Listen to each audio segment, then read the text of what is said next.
Starting a new book today,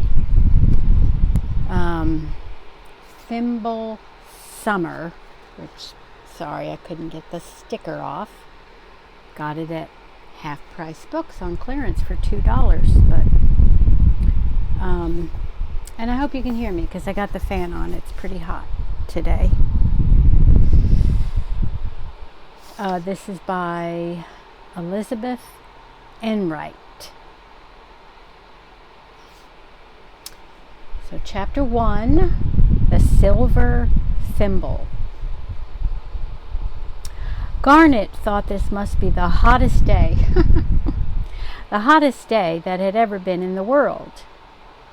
Every day for a week she had thought the same thing, but this was really the worst of all. This morning, the thermometer outside the village drugstore had pointed a thin red finger to 110 degrees Fahrenheit. Wow, that is pretty hot. It was like being inside of a drum. The sky, like a bright skin, was stretched tight above the valley, and the earth, too, was tight and hard with heat. Later, when it was dark, there would be a noise of thunder, as though a great hand beat upon the drum. There would be heavy clouds above the hills and flashes of heat lightning, but no rain. It had been like that for a long time. After supper each night, her father came out of the house and looked up at the sky, then down at his fields of corn and oats. "No," he would say, shaking his head, "no rain tonight." The oats were turning yellow before their time, and the corn leaves were torn and brittle, rustling like newspaper when the dry wind blew upon them. If the rain didn't come soon, there would be no corn to harvest, and they would have to cut the oats for hay. Garnet looked up at the smooth sky angrily and shook her fist. "You," she cried, "why in time can't you let down a little rain?" At each step her bare feet kicked up a small cloud of dust. There was dust in her hair and up her nose, making it tickle. Garnet was halfway between 9 and 10. That is a pretty name, Garnet. She had long legs and long arms, 2 taffy-colored pigtails, a freckled nose that turned up, and eyes that were almost green and almost brown. She wore a pair of blue overalls, cut off above the knee. She could whistle between her teeth like a boy, and was doing it now, very softly, without thinking. She had forgotten all about her anger at the sky. Under its big black fir trees, the Hauser's farm lay solid and sleepy-looking at the bend in the road. There was a bed of burning red salvia flowers on the lawn, and the tractor and threshing machine stood side by side in the shade like friendly monsters. Across the road, the Hauser pigs lay slumbering and wheezing under their shelter. "Lazy fat things," said Garnet, and threw a pebble at the biggest hog, who snorted horribly and lumbered to his feet. But Garnet just laughed at him. The fence was between them. Behind her, a screen door twanged shut, and Citronella Hauser came down the... Citronella? Is that really her name? Citronella Hauser came down the steps of her house, flapping a dish towel like a fan. She was a fat little girl with red cheeks and thick yellow bangs. "Land," she called to Garnet, "isn't it hot? Where are you going?" "For the mail," said Garnet. "We might go swimming," she added thoughtfully. But no, Citronella had to help her mother with the ironing. "A fine thing to have to do on a day like this," she said rather crossly. "I bet you I'll melt all over the kitchen floor like 1.5 pounds of butter." Garnet giggled at this picture and started on her way. "Wait a minute," said Citronella. "I might as well see if there's any mail for us, too." As she walked, she did different things with the dish towel. First, she draped it over her head like a shawl. Then she tied it around her waist, but it was too tight, and it ended up tucked in the back of her belt. hanging down behind like a train. "Days like this," remarked Citronella, "make me wish I could find a waterfall somewhere. One that poured lemonade instead of water. I'd sit under it all day with my mouth open." "I'd rather be up on an Alp," said Garnet. "You know, one of those mountains they have in Europe. There's snow on top of them, even on the hottest days of summer. I'd like to be sitting in the snow, looking miles and miles down into a valley." "Too much trouble climbing up," sighed Citronella. They turned the corner and kept along the highway till they came to the mailboxes. There were 4 of them set up on narrow posts. They were big tin boxes with curved tops, and some of them tilted crazily upon their pedestals. Always they made Garnet think of thin old women in crooked sunbonnets gossiping beside the road. Each box was named in black stenciled letters: Hauser, Schoenbecker, Freebody, and Linden. The Hausers usually had the most mail because they were the largest family, and Citronella and her brothers were always sending for free samples of things advertised in papers. Today there was a small bottle of hair dye and a sample of hog mash for Citronella, as well as 3 different kinds of toothpaste for her brother Hugo. They peeked into old Mr. Schoenbecker's box to see if the wren's nest was still there. It was, and had been for a year. There were never any letters. Garnet opened the box marked Linden, which was her last name, and pulled out a bulky package. "Look, Citronella," she cried. "Here's the Merchant Farmer's catalog." Citronella grabbed it and tore off the paper wrapper. She and Garnet both loved to look at the catalogs from the big department store. In it there were pictures of everything in the world that you might wish to buy, beside a lot of other things that you mightn't, like tractor parts and various kinds of hot water bottles and pages of union suits. Garnet took the rest of the mail from her box. These weren't real letters, she could tell at a glance. The envelopes were thin and businesslike, with small printed names of companies in upper left-hand corners, and 2 of them had long transparent windows in them. No, these weren't real letters. Bills, that's what they were.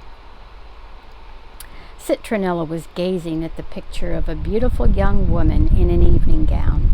Underneath the picture it said, "You're the top, a perfect dance frock, sizes 14 to 40, $11.98. "When I am 16, said Citronella dreamily, "all my dresses are going to be like that." But Garnet wasn't listening. Bills. She knew what that meant. Tonight her father would sit late in the kitchen, worried and silent, doing sums on a piece of paper.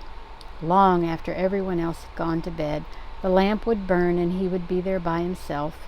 If it would only rain! Then there would be good crops and more money. She looked up at the sky. It was as smooth, as empty as it had been for weeks. "I've got to get back to my precious ironing board," said Citronella grimly, slapping the catalog shut and handing it to Garnet. They parted at the Hauser farm, and Garnet couldn't help laughing at Citronella's fat back, with the dish towel train switching after her. As she walked up the long hill to her house, she could see the glassy river between trees. It was getting lower and lower. Pretty soon it would be too low for anything but wading. Drops of perspiration rolled down her forehead and into her eyes like big tears. Her back felt wet. She wished that she didn't have to give those bills to her father. The shadows were getting longer when she turned in at the gate. Her brother Jay was bringing buckets of milk from the barn to the cold room under the house. He was 11 years old, tall for his age, and very dark. "Any mail for me?" he called. Garnet shook her head, and Jay went into the cold room. The barn was huge and old. It lurched to one side like a bus going round a corner. Someday, when he had enough money, her father was going to build a new one. There was a big silo beside the barn, and Garnet thought again, as she often had, How nice it would be to have a room there, little and round, with a window opening outward on a hinge. It would be like a room in the tower of a castle. She stopped for a moment beside the pig pen to look at Madam Queen, the big sow, and her litter of little ones. They were still quite new, with large silky ears and tiny hoofs that made them look as if they were wearing high-heeled slippers. Madam Queen rolled over like a tidal wave, scattering her squealing babies right and left. She was an impatient mother, grunting crossly and kicking them off when they bothered her. Garnet hadn't named the little pigs yet. She leaned against the rail and thought of names. The largest of the litter was unusually greedy and selfish, even for a pig. He stepped on his brothers and nipped their ears and pushed them out of his way. Undoubtedly, he would grow up to be a prize hog like his father. Rex might be a good name for him, or Emperor, or Tyrant, something with a large, bold sound to it. Garnet's favorite was the Runt, a tiny, satiny pig with a sad face and no fighting spirit. He never got enough to eat. For some reason, Timmy seemed to be the very name for him. Slowly, Garnet walked to the yellow house under tall maple trees and opened the kitchen door. Her mother was cooking supper on the big black coal stove, and her little brother Donald sat on the floor making a noise like a train. Her mother looked up. Her cheeks were red from the hot stove. "Any mail, darling?" she asked. "Bills," replied Garnet. "Oh," said her mother, and turned back to her cooking. "And the catalog from Merchant Farmers," Garnet said quickly. "There's a dress in it that would look nice on you." She found the picture of "You're the Top." "I don't think it's quite my style, darling," laughed her mother, looking at the dress and softly pulling Garnet's left-hand pigtail. Garnet set the table by the open window. Knife, fork, knife, fork, knife, fork, knife, fork, but only a spoon for Donald, who managed even that so absent-mindedly that there was usually as much cereal on the outside of him as inside at the end of a meal. In the middle of the table she put a bottle of ketchup, salt and pepper, a china sugar bowl with morning glories on it, and a tumbler full of spoons. Then she went down to the coal room. It was still and dim down there. A spigot dripped peacefully into the deep pool of water below, where the milk cans and stone butter crock were sunk. Garnet filled a pitcher with milk and put a square of butter on the plate she had brought. She knelt down and plunged both her arms into the water. It was cloudy with spilled milk, but icy cold. She could feel coolness spreading through all her veins, and a little shiver ran over her. Going in the kitchen again was like walking into a red-hot oven. Donald had stopped being a train and had become a fire engine. He charged round and round the room, hooting and shrieking. How could he be so lively? Garnet wondered. He didn't even notice the awful heat, although his hair clung to his head like wet feathers, and his cheeks were red as radishes. Her mother looked out of the window. "Father's coming in," she said. "Garnet, don't give him the mail now. I want him to eat a good supper. Put it behind the calendar, and I'll tend to it afterwards." Garnet hastily pushed the bills behind the calendar on the shelf over the sink. There was a picture on the calendar of sheep grazing on a wild hillside with a vivid pink sky behind them. The name of it was Afterglow in the Highlands. Often Garnet looked at it and felt as though she were standing in that quiet place beside the sheep, hearing no sound but their grazing. It gave her a pleasant, far-off feeling. The screen door opened with its own particular squeak, and her father came in. He went to the sink and washed his hands. He looked tired, and his neck was sunburned. "What a day," he said. "One more like this," and he shook his head. It was too hot to eat. Garnet hated her cereal. Donald whined and upset his milk. Jay was the only one who really ate in a businesslike manner, as if he enjoyed it. He could probably eat the shingles off a house if there was nothing else handy, Garnet decided. After she had helped with the dishes, Garnet and Jay put on their bathing suits and went down to the river. They had to go down a road, through a pasture, and across half a dozen sandbars before they came to a place that was deep enough to swim in. This was a dark, quiet pool by a little island. Trees hung over it and roots trailed in it. 3 turtles slid from a log as the children approached, making 3 slowly widening circles on the still surface. "It looks like tea," said Garnet, up to her neck in brownish lukewarm water. "Feels like it too," said Jay. "I wish it was colder." Still, it was water, and there was enough of it to swim in. They floated and raced and dove from the old birch tree bent like a bow over the pool. Jay dove very well, hardly making a splash when he entered the water, but Garnet landed flat on her stomach every time. As usual, Jay cut his toe on a sharp stone and bled a great deal. As usual, Garnet got caught in a swift current and had to be rescued, squealing, by Jay. With great care and trouble, they built a raft out of dead branches that sank as soon as they both got on it, but nothing spoiled their fun.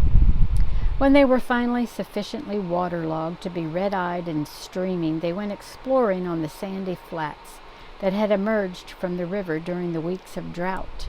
There were all kinds of things to be found there: gaping clamshells colored inside like pearls, water-soaked branches with long beards of green moss, rusted tobacco tins, stranded fish, bottles, and a broken teapot.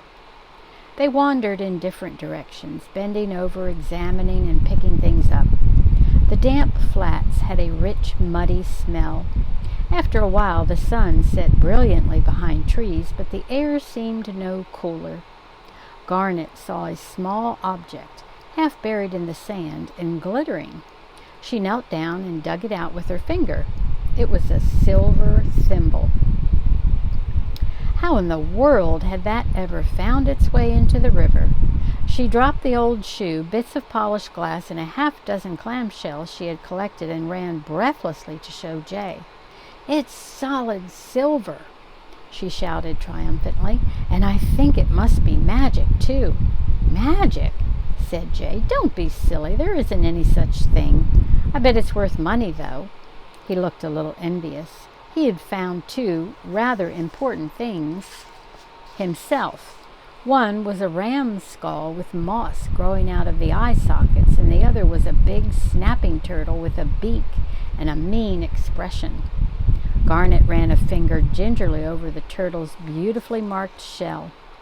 "Let's call him Old Ironsides," she suggested. She liked naming things. After a while, it got too dark to see very well, and they went swimming again. Garnet held her thimble tightly. It was the best thing she had ever found, and was sure to bring her luck, no matter what Jay said.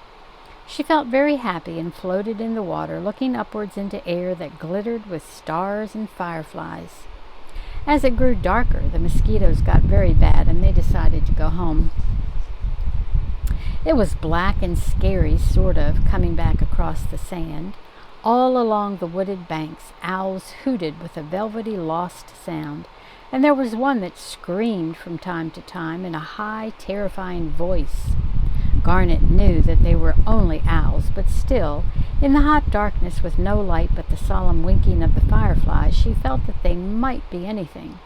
Soft-footed animals, come alive with the night, watching and following among the trees. Jay didn't pay any attention to them. He slapped his towel at the mosquitoes. "Listen, Garnet," he said suddenly. "When I grow up, I'm not going to be a farmer." "But Jay, what else can you be?" asked Garnet, surprised. "I don't want to be a farmer and watch my good crops eaten with wheat rust or dried up with drought. I don't want to spend my life waiting for weather. I want to be out in it, on the sea. I'd like to be a sailor." Neither of them had ever seen the ocean, but it had a far, wet, windy sound that excited them. "I'll be one too," she cried. Jay just laughed at her. "You? Girls can't be sailors." "I can be," replied Garnet firmly. "I'll be the first there ever was." And she saw herself in sailor pants with stars on her collar, climbing up a tall rigging. There was blue, dizzy air above her, full of birds. Blue, heaving water far below, and a vast wind blowing. She was so absorbed with this picture that she forgot what she was doing and walked slam into the fence, catching her bathing suit on the barbed wire. "Crazy, why don't you look where you're going?" said Jay patiently, and unhooked her. They rolled under the wire into the pasture. It was very dark, and they had to be careful where they stepped. The air was close and still. "I don't feel like I've been swimming at all," Jay complained. "I'm hotter than I was before. For 2 cents, I'd go back and take another dip." "I wouldn't," said Garnet. "I want to go to bed." It made her feel creepy to think of swimming in the Black River with all those owls carrying on. But she didn't tell Jay that. The air smelled of dust and pasture flowers, pennyroyal, bee balm, and ladies' tobacco. Garnet sniffed it deeply. "Let's only be sailors in winter time," she said. "I want to spend all my summers here." They climbed over the pasture gate and walked up the powdery, dusty road to the house. A single lamp burned in the kitchen. Through the window they saw their father bent over a notebook. "Doggone it," whispered Jay. "I won't ever be a farmer." Garnet said good night and tiptoed up the stairs to her room under the eaves. It was so hot there that the candle in its holder had swooned till it was bent double. Garnet straightened it and lit it from the one she had brought upstairs. Moths saw the light and came to the window, banging softly against the screen and climbing up and down it with quick, delicate legs. Tiny insects crawled through the screen's meshes and fluttered about the flames and burned themselves. Garnet blew out the candles and lay down. It was too hot even for a sheet. She lay there wet with perspiration, feeling the heat like heavy blankets, and listening to the soft thunder, the empty thunder that brought no rain. After a while she fell asleep and dreamed that she was in a rowboat with Jay on a wide, flat ocean. She was rowing, and it was hot work. Her arms ached. Jay sat in the prow with a spyglass. "There's not a farmhouse in sight," he kept saying. "Not a single one." Late in the night, Garnet woke up with a strange feeling that something was about to happen. She lay quite still, listening. The thunder rumbled again, sounding much louder than it had earlier in the evening, almost as though it were in the earth instead of the sky, making the house tremble a little. And then slowly, one by one, as if someone were dropping pennies on the roof, came the raindrops. Garnet held her breath. The sound paused. "Don't stop," she whispered. A noise of wind stirred in the leaves, and then the rain burst strong and loud upon the world. Garnet leaped out of bed and ran to the window. The watery air was cold against her face, and as she looked, the many-branched lightning stood for an instant on the horizon like a tree on fire. Quickly she turned and ran down the little stairway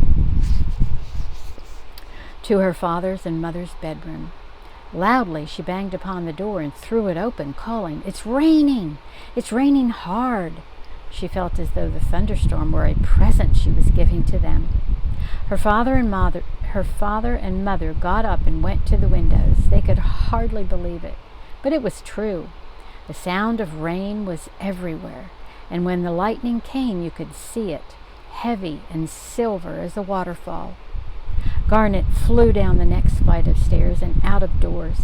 In 5 minutes the world had changed to a violent, unfamiliar place. The thunder was like big drums, like cannons, like the 4th of July, only louder. The rain was like a sea turned upside down, and the wind blew hugely, tossing the trees and making their branches creak. In the flashes of bright lightning, Garnet saw the horses in the lower pasture, their heads raised and manes blowing. Even they seemed different. In the house she heard her mother closing windows. Quickly she ran to Jay's window and called to him, "Wake up, wake up! Come on out and get wet!" Her brother's astonished face appeared. "Oh boy," he said, and in less than a second was out of doors. Squealing and yelling they ran round and round the lawn like wild animals. Garnet stubbed her toe and fell headlong into the rhubarb bed, but she didn't care. She had never been happier in her life. Jay grabbed her by the hand, and they ran down the slope and through the vegetable garden. They slipped and slid, dodged bean poles and hurdled cabbages, and landed exhausted at the pasture fence. Suddenly the air blazed with a light so brilliant that Garnet shut her eyes. At the same second there was a noise as if the world had split in two. The ground shook under their feet. That meant the lightning had struck somewhere nearby. Too near for Garnet. She heard her mother calling from the doorway and ran like a rabbit to the house. "We were Comanche Indians doing a rain dance," she explained. "You're soaking," cried her mother. "You're filthy, both of you, and you'll probably catch your death of cold." But above the lamp she held, her face was smiling, and she said, "I declare, I wouldn't mind doing the same thing myself." It was cool in the house now. The wind blew the curtains into Garnet's room. She put on a dry nightgown, pulled the blanket up under her chin, and listened to the storm. For a long time it boomed and crashed and glittered. Then by degrees the thunder and lightning grew less and less and disappeared entirely. But all night long the rain fell steadily, with a sound of gutters running, eaves dripping, wet leaves slapping together, water coming through a leak in the attic and dropping into a dishpan. Ping, ping, ping, like someone beating a little gong. When Garnet held her breath and listened very carefully, it almost seemed as if she could hear roots deep in the wet earth drinking and coming to life again.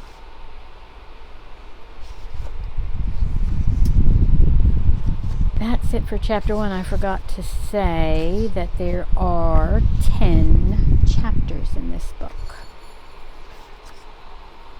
So, until next time.